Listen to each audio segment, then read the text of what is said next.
Hi, everyone. Welcome to the Fashion Experiment. I'm Dr. Bridget, your professor of all things fashion. And today I will be discussing fashion sustainability. I'm going to do a couple videos focused on sustainability, sharing an overview of this very important topic that has been a topic of discussion in the fashion industry, textiles and apparel included, for decades now. And it is a recurring trend in all the trend forecasts that I review for every season. So I thought it was important for me to share, like I said, the overview and some background information on how we got to this point, where we are right now, like where it all started. So I hope you find it interesting. I'm going to make it interesting for you. So sustainability, why it's an issue, why we're discussing it, why we talk about environmental issues and global warming and all those topics related to the health of our earth. It really got its start in regards to the role that fashion is playing in sustainability. Back in the early 19th century, I'm going to start here with the Great Depression. All right, so up until this point, in our American culture, families and individuals, they sewed their own clothing, and everything was really handmade and custom, and it was made to last. And then the early 19th century, and even prior to that, like the idea of consumerism and constantly purchasing individual garments, weekly or monthly, was not a part of the everyday lifestyle. It was not. Garments were made to last. They were made to be worn for years and passed down and mended and kept. And that is how everyone existed. And that's not to say the consumers who were well off didn't purchase garments frequently, but all the garments were still made with the best quality materials so that the garments would last, regardless of how long an individual kept the garment. It was used and repurposed, and that was just part of the culture. All right. So with that understanding, when the Great Depression occurred, the longest, most severe economic depression that our country and the United States had experienced at that time, and lasted for a period of 10 years. And that is where we see the first introduction of mass production. I'm going to get to that on the next slide. So currently in our world, in 2022, decades after the Great Depression, we are now experiencing what is being called the new Great Depression, where we are experiencing high levels of inflation, high levels of costs going up, everything you could think of. And it's all, so many things have factored into that. I'm not going to go into detail about it because I'm not, that knowledgeable about it, but we all have experienced the pandemic. It's a global thing. The whole entire world experienced it. We recognized and experienced for ourselves how so many families, so many individuals' lives have been changed. Their livelihoods have been taken from them, and they, just some people have been living in just the most desolate, most depressed places in regards to their finances. And it's a struggle, and it takes time to, reemerge from that, just like with the Great Depression of the 1920s. It lasted for 10 years. So where we are now in this year of 2022, and the economic downturn that we're experiencing in our country and how it's affected, it has had a global impact. Recovering from this is going to take many, many, many years.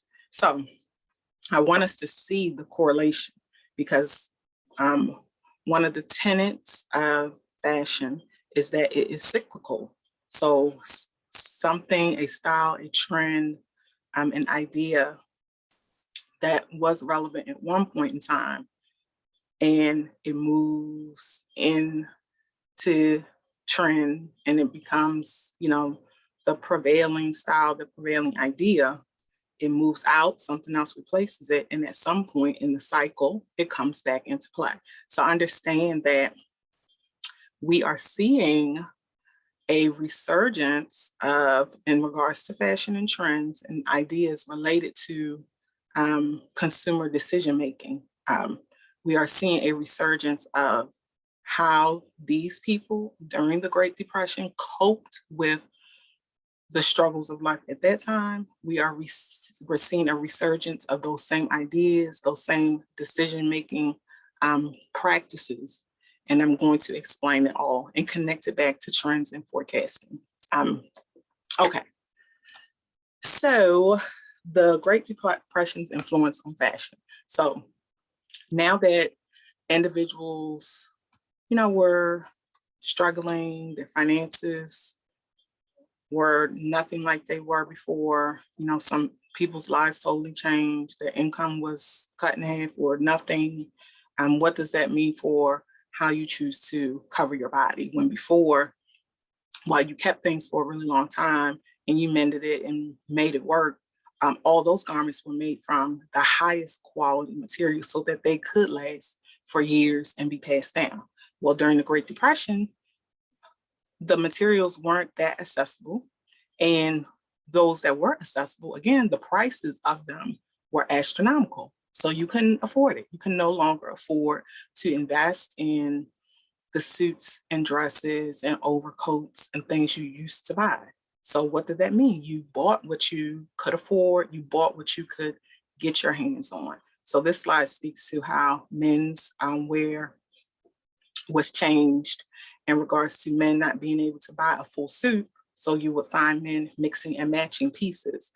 So a pair of khakis with a sport coat, pair of plaid dress slacks with a solid color sport coat. So that mix match style was something that was born out of adversity because that was all that was available. They needed clothing, they had to clothe themselves, and they made it work. So you see that, when you look out into the world, or you look at the runway and it looks like, oh, that's a smart style to mix and match prints. Well, really, it was not based on trying to be fashionable, trying to be stylish. It was based on trying to survive. And so many things that exist today that we view as cute and fashion forward was born out of a struggle. All right.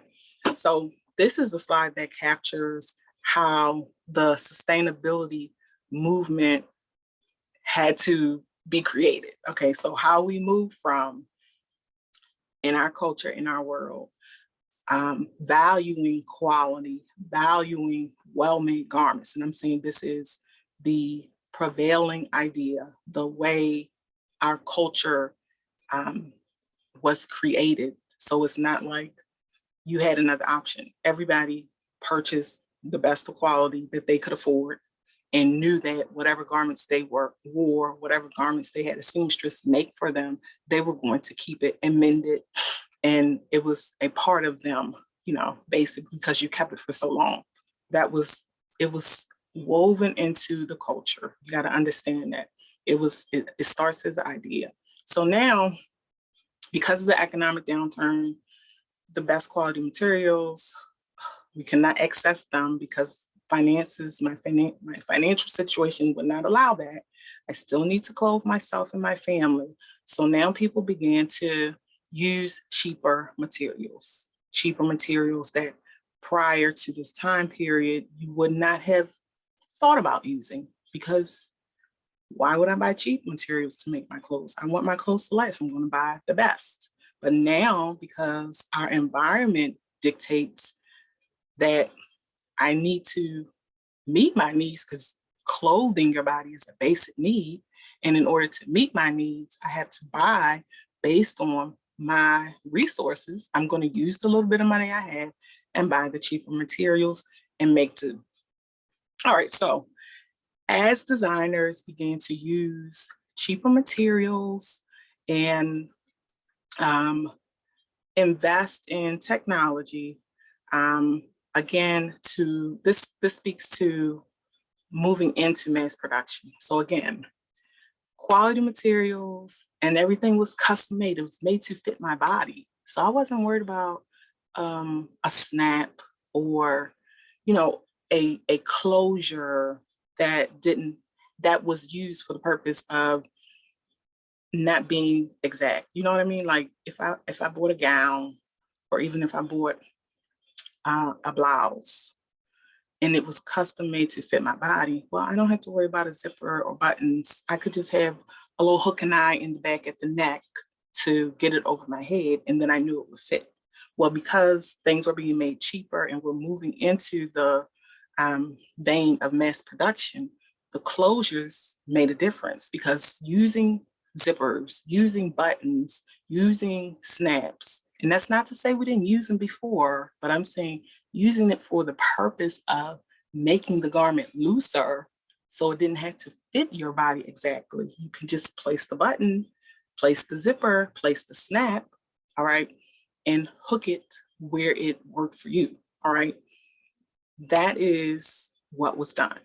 And that was one of the techniques that evolved that, again, allowed for mass production. So understand, again, I'm repeating myself, but I need you to understand this. It's very important for us to realize that the way we shop, the way we view clothing as just disposable and throw away, let me go buy a shirt for the moment, for the night, to go out, and then who cares if I wear it again because I only paid $10 for it. Like, that way of thinking did not exist. And it began here with a drastic life change that affected all of the country. Okay. All right. So, oh, I'm sorry, before I get there.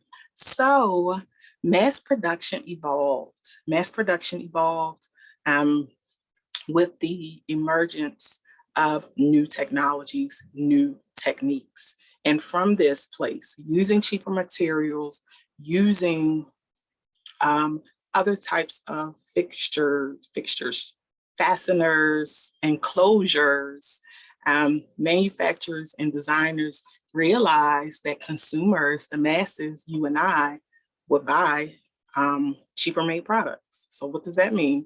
More money in their pocket. I don't have to use the best quality products. People still buying stuff. And it just continued to evolve and evolve and evolve and evolve to where we are now. Fast fashion. Fast fashions are sold by many retailers that focus on designing the most trendiest of the moment goods at the cheapest price possible. And they use tons of man-made products, man-made materials, meaning the fabrics are not made from natural fibers like cotton and silk. It's made from man-made products like polyester and acetate, and those materials are made from chemicals. And in producing those chemicals, they emit,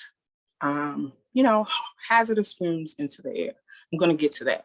And so think about all the retailers that we love to shop at, right? We like Shein, we like Pretty Little Thing, Fashion Nova, Boohoo, Forever 21, Zara. Those are all H&M, fast fashion retailers that are super, super popular. They're targeted to mass groups of consumers. All of consumers can afford to purchase their products, and they make their money, make their business based on being able to bring to the market the trendiest, cutest of the moment looks at the lowest price, and we just go in and eat it up, and we just keep buying and keep buying.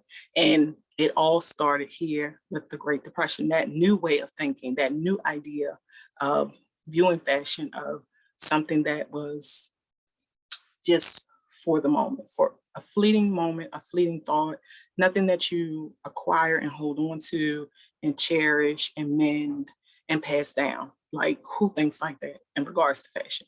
Nobody today. But that is how American culture used to be. So now, today, what is sustainability all about? Well, it's all about trying to get a balance, because we are totally out of balance and we are harming our earth.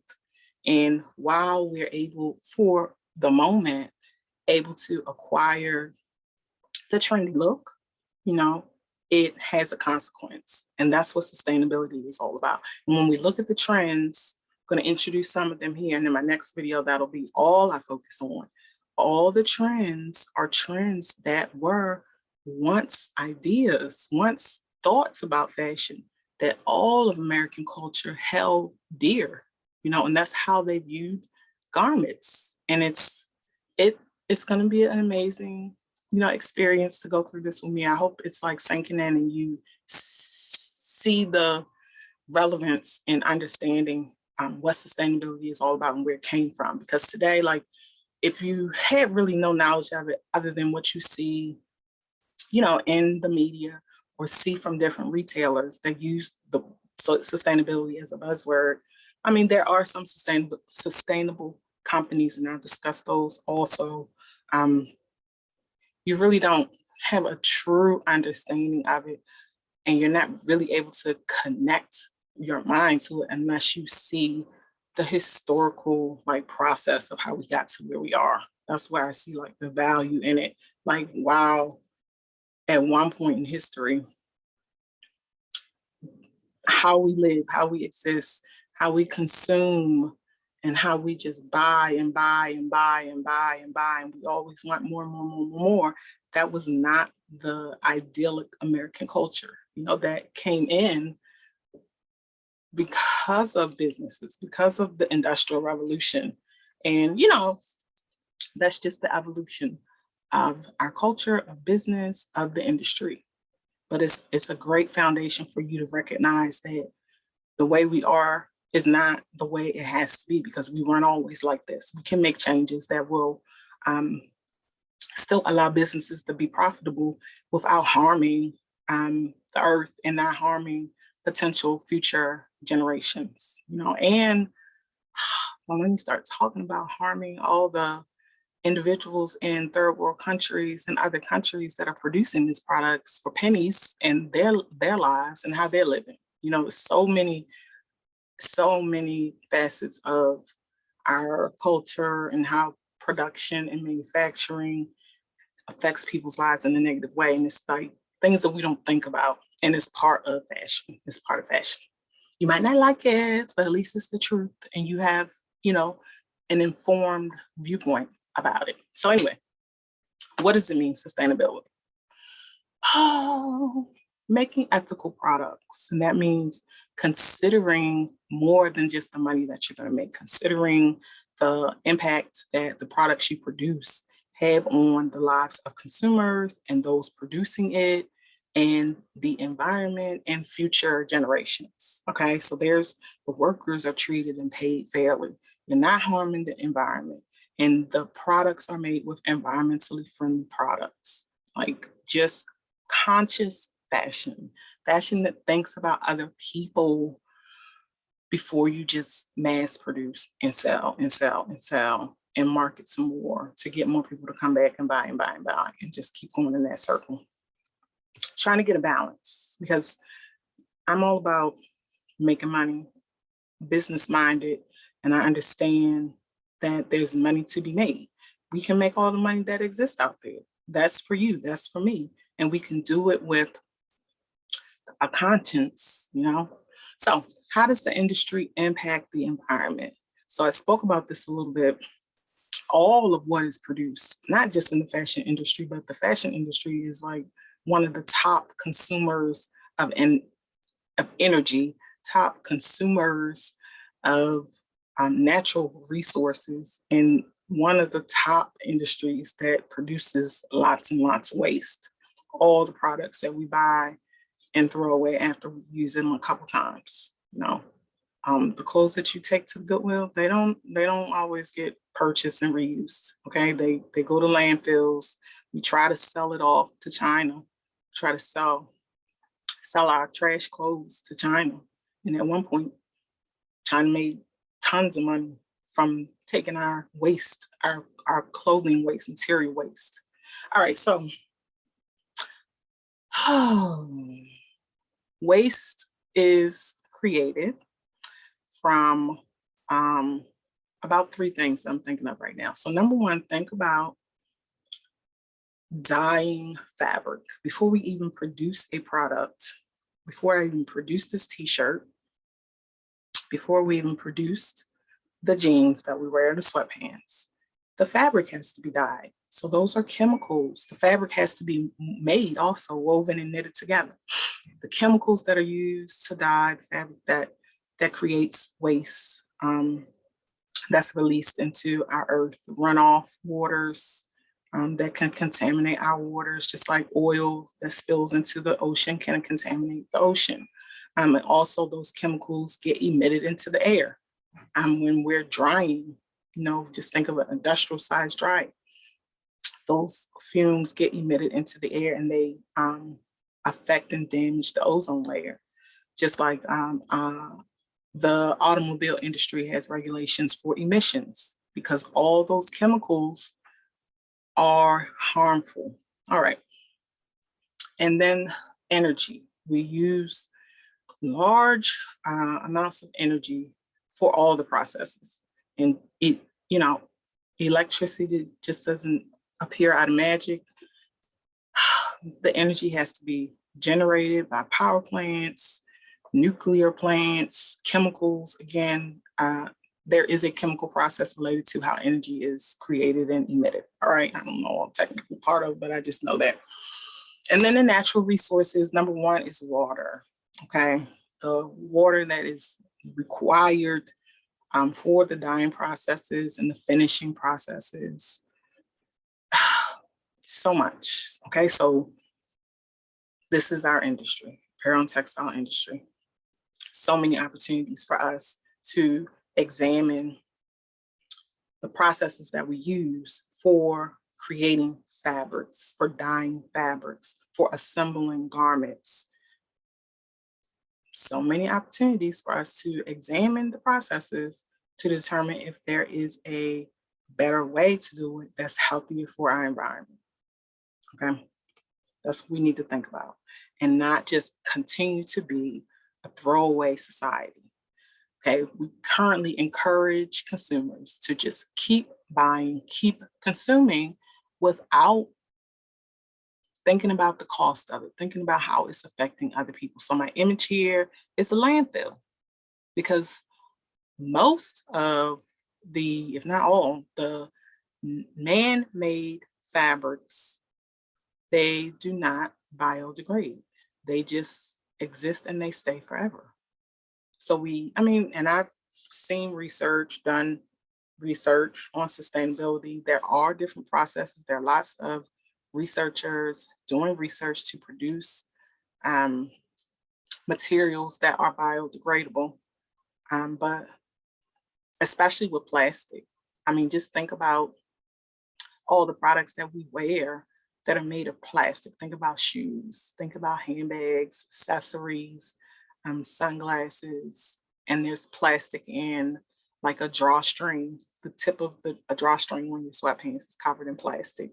Plastic on your sneakers, like plastic on your earrings. So much plastic that cannot be recycled and reused. It's just taking up space and polluting our oceans and just continue to be accumulated. And we just keep buying. So my whole talk today is just to enlighten you, to say, hey, let me make some more conscious decisions. Let me think about spending a little bit more money on a pair of jeans so that I can keep them for a longer period of time, or think about researching brands that are sustainable brands that use sustainable practices. Let me support someone who is using sustainability, who is concerned about the earth, because it affects everyone, whether you see it now or not. Like, there are people out here who, not in our country, in other countries, that are working like slave labor for no money because they're making the shirts that we buy in the stores that we shop in, fast fashion stores. I won't name any one particular one. And even electronics now, lots and lots, most electronics are made at most, I'll just say, like a very, very high percentage in the 90s of electronics are made in other countries. Like your Apple iPhones are made in other countries, all right? Okay, so this slide again is just reinforcing everything that I've already shared. I won't go over it again. It's just providing some statistics here. So 82 pounds of textile waste are produced per person in the United States. 11 million pounds a year. That's you, that's me. So I'm like, okay, Bridget, 82 pounds, stop shopping is what I would say to myself. Like, go on a shopping fast and just wear the clothes that you have. Like, let's look in our closet and see that you're always saying you have nothing to wear, but you got like 30 pair of jeans, you got 20 pair of sweatpants. You have clothes, make it work, save some money, buy some stock, right? Just make better choices, make different choices that will impact the environment in a positive way. Really is what it's all about when you enlighten yourself and then share the information with someone else, right? And then I like this fact here on the very bottom. This is from 2014. The average US household spends $1,786 on apparel and accessories. And that is so true. We consume, this country consumes. And I was watching the news yesterday and saw a statistic that said that in the first quarter of this year, 2022, we have outspent all of 2021. I'm like, wow, we buying some stuff, right? We just consuming, but it's not totally our fault. It's the way our culture has evolved, and everywhere you look, in our environment, virtual environment, true. I mean, even more social media. It's always promoting the next best thing, what you have to get, what you have to have, this great product, this great experience, this great service, buy it, buy it, buy it, buy it, buy it. And it just creates that idea in our brain, and everybody's thinking the same way. So of course you're going to do it. Like, unless you sit back and analyze it and examine yourself, in a very conscious way. Okay, so now we're going to move on and talk about some trends. So I started off talking about the Great Depression of 1929 and how where we are now in this time, in this moment, 2022, in the midst of the new Great Depression, and what trends are evolving. Because back in 1929 and into the 30s, we saw that people began to buy differently. Their decision-making was changed. It was totally affected and transformed because of their circumstances. So we have lived through a pandemic and been exposed to drastic, life-changing experiences, personally and just as a world, as a country. How has that impacted our decision-making? How can we, again, analyze, examine, reflect to see how we can, make better choices? And when I say better, it's all about not just for the moment, not just for what we want and desire as individuals, but what is healthy, healthy for us, healthy for our family, healthy for the environment, thinking about outside of ourselves. All right. And that's what the next couple slides focus on. And this information is directly from the forecasting company, WGSN. Sustainability, as I said before, has always been a reoccurring trend, a reoccurring theme every season. And I see it more and more and more and more and more and more. And I know that it's going to affect major change in our environment, major change with consumers and their decision making. And it's based on the data from WGSN, it's really happening with younger consumer groups that have decided to be socially conscious and support sustainable brands, sustainable businesses, and implement sustainable practices. Okay, so shopping at secondhand stores, mending clothing, holding on to clothing, and finding new uses for it, repurposing it. So the resale boom is one trend. And I mean, for me, I didn't necessarily know that it became a boom But I know that thrifting, works for some people. I'm not necessarily a thrifter, but again, that's a sustainable practice, a good practice to try to engage in to make a better shopping choice. What's wrong with when you decide to spend money to visit some online thrift shops, some online resale shops? It's not hard. It's a ton of them on social media to search and find. And then carrying and capsule wardrobes. So it's about, again, creating a space for people to think differently. That's how you change people's behaviors. So, and this is just like a screenshot of a TikTok where someone showed a way to not waste. Like it seems like a simple thing, but it's not like part of our everyday. Like what we see every day is, oh, you need to buy this. Oh, this is a new best thing. This is how much it costs. This is where you can get it. And then tomorrow something new. Like we need to have more discussions about how not to waste. Have more discussions about how to dispose of our clothes in a sustainable way. Like for me, it's like just take my clothes to the Goodwill or take it to the Salvation Army. Do most people do that? I don't know. I haven't had a discussion about it, but let's talk about it. Let's see if we can, create a movement where we dispose of our clothing in a healthy way. That's like just one simple idea right there. And instead of focusing just on the Salvation Army or the Goodwill, can we think of a way to dispose of our clothes so that it can get reused? So maybe taking it to a secondhand store, taking it to, a place where we know it's more likely to be reused. Because a lot of what goes to the Goodwill and the Salvation Army goes in the trash. Like it doesn't get put out for purchase. All right, and next is baked in repairs. So this was cool. Uniqlo is a popular brand and they offer a repair service. So it's about mending your product. So hey, you got a hole in your shirt. You're not like a seamstress. You have no idea about how to thread up a needle and thread, right? So you're like, oh man, I gotta get rid of my shirt. But Uniqlo is offering repairs in the store. So again, it's a simple idea that's really cool because it allows you to extend the life of your product. And hopefully more brands will begin to offer that. So you see how it's all about thinking of new ways to infuse the culture with a spirit of reusing and sustainability.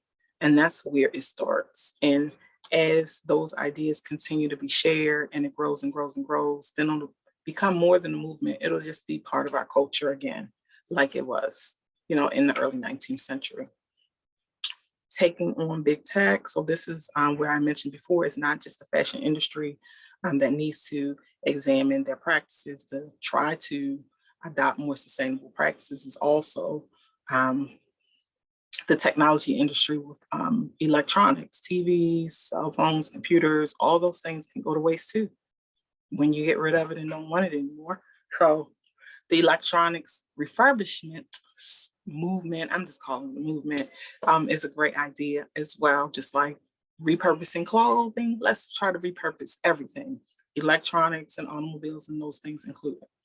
And then finally, the online eco socialite. So this is what I had spoke about before, where the data for forecasting is showing that younger consumer groups are the ones that are really spearheading the messages about being more sustainable and really not just talking about it, but putting their money behind it and their voices behind it to promote sustainable practices. So I hope you enjoyed this lesson. It's something different, but I know if you listened all the way to the end, you absolutely learned something. And I'll be back soon with more videos. Check out my channel for other fashion videos, everybody. So I'll see you the next time. Bye.